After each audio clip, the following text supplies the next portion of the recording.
Hey, what is up guys, and welcome back to a brand new video on the goddamn internet.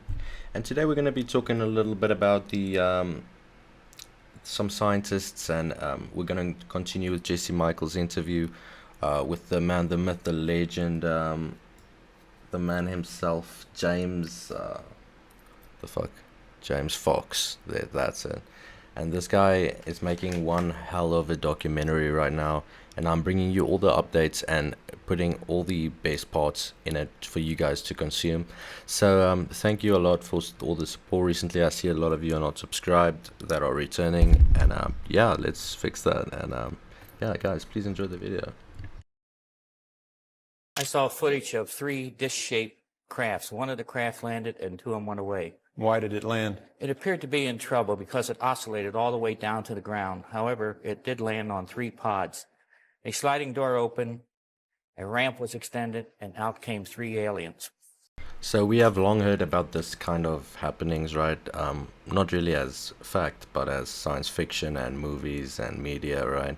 And apparently these high officials told the movie directors, etc., how to be most accurate in this sense. So that's pretty crazy, right? This craft came in. There were three of them. One of them wobbled down to the ground and landed, and apparently the base was alerted to it and went out to meet it. And this craft door opened, and three normal looking, no, they weren't normal looking, but short, 5 foot high people came out with sort of a blue-gray complexion, and they had some sort of a headgear on, and he's describing this to us. So a lot of these clips are from the actual documentary snippets that has been released for promotion to the film. So yeah, when it comes out, I'm definitely watching it. I'm guessing everyone watching this is as well, based on what you're watching. This is UFO content, right? So yeah, pretty excited. What do you guys think? And just subscribe, notifications on. I'll keep you updated. What did you see on the film? Was it color? Was it black and white? Was it black and white? It was black and white. The one I saw, yeah, be a black and white print, but it was nothing other than what we said in the book. We see this thing, this round thing, and it wasn't that stable. Funny part, and it landed, and a door opened, and guys come out looking like they were outer space guys. In 1996, Varginha, Brazil, became the center of a UFO incident when residents reported sightings of strange creatures and a UFO crash. Claims followed that extraterrestrials were taken to a hospital, with military and government personnel seen in the area. I'm making a documentary on UFOs, my second one, and I heard about that story, and I refused to look into it because it's like, how is a UFO going to crash? Yeah. Live aliens in broad daylight, walking around the town, cowering, hiding, suffering. Like, come on, man. Really? And the whole world's not going to know about that? I was like, please. Like, that's impossible. But, you know what? I started looking into it. I traveled there 5 times over a 12-year period. And I walked away going, oh my God, that case happened. Hoje a gente relembra os principais acontecimentos do caso de extraterrestre mais famoso do Brasil e dos mais importantes do mundo. And I remember when I was sticking my teeth into it, I don't know if I should use their names or not, but a couple of very prominent researchers in the field that I have tremendous respect for were telling me, don't do this. You're going to tarnish your reputation. You know, you're working with all these intel folks and people. You've got a great level of access. You're going to just destroy all of that by reporting on this. Well, I think you proved them wrong. You did an amazing job, and you show, you know, like this guy Carlos D'Souza and this Shirazi character who was he was a military officer, yes. right? Who's handling the being who yes. Did more than handle it. He just manhandled it, grabbed it. Can you imagine?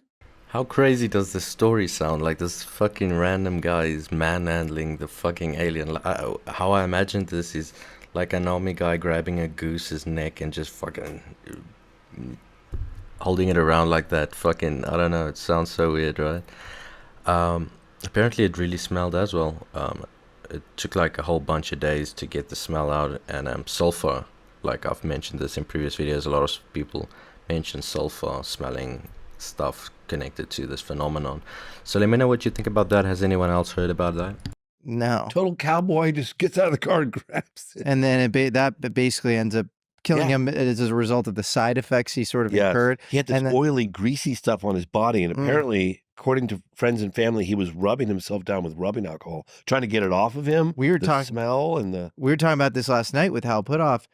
Chase Brandon wrote a book called Crypto's Conundrum. Chase Brandon is this, I think it's CIA. Pseudonym for a CIA guy. Yeah, well, because you said he disappeared on you. Yes. So yeah, And also it smelled. It was that the smelly. smell that was there as soon as you entered the room? Yes, it was, and that's what struck me as unusual. Why that this smelly junk would be piled on the general's carpet. That was one of the few recollections that I have that didn't make sense. Não aguentei o cheiro aqui no nariz uns 20 dias. Não sei de onde saiu aquele cheiro. Cheguei a lavar meu nariz com álcool e água para sair aquele cheiro. Forte. Aquele cheiro forte de... Amoníaco. Não tipo é amoníaco, não. Tipo. Não é Fala mais. um cheiro... Não, pior do que enxofre. Eu não sei, porque Um pra mim era cheiro forte amoníaco. aqui, ó. And guys, remember, this is a lot of people reporting these symptoms, right? and all these people, they have nothing really to gain by saying this. In fact, many of them feel kind of traumatized. If people knew the lengths that I went to get people to go on camera. Yeah. Like, people think that they're just out there trying to sell. No. It took years. We would find witnesses and they were like, I am not coming forward. Period. It's not going to happen. What's in it for me? Yeah. I was already threatened. My family was threatened. I have nothing to gain by testifying on camera. Okay, so we are sitting here with Military X, who clearly doesn't want his identity revealed, which we're not going to do. And he's going to provide enough detail, not too much, but enough detail on operations that he was involved with the Varginha case. I look into people's eyes and I just like look into their souls and just say, this story is so much bigger than any one of us. Yeah. That, future generations have a right to know, like, what is it going to take? What will it take to get you to, you know what I mean? I'm ready to tell you everything. Yeah. Right now. I do. I look deep in their eyes because I communicate on a more spiritual level with people. It's like, please, Yeah. When he says speaking to everyone on a spiritual level, it's a bit cringy, right? But I think if you word it correctly and you just think about it objectively, then he's not wrong, though.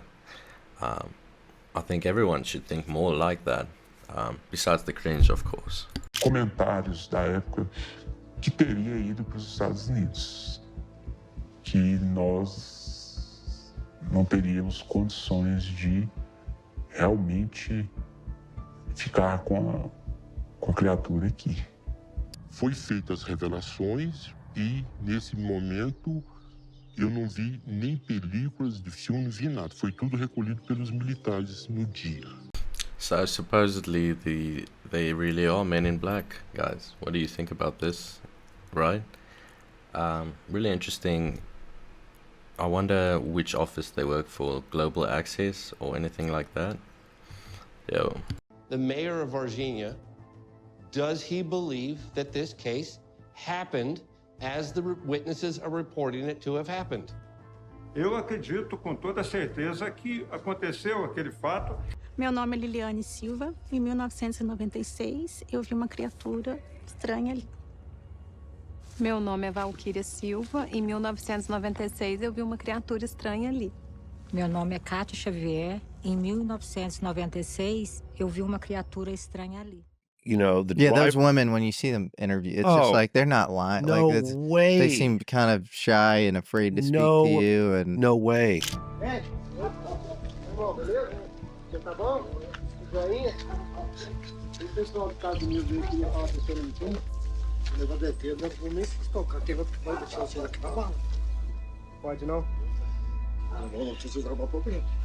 As you can see, this is some serious shit. If you want to talk about the ET, he will shoot you with bullets. That's the response they got, and they just want to make an episode, yeah. So, yeah, it's pretty crazy. Let me know your thoughts. A bactéria do Marco Ceres foi uma bactéria de extrema virulência, extrema gravidade. Fez um curso completamente inesperado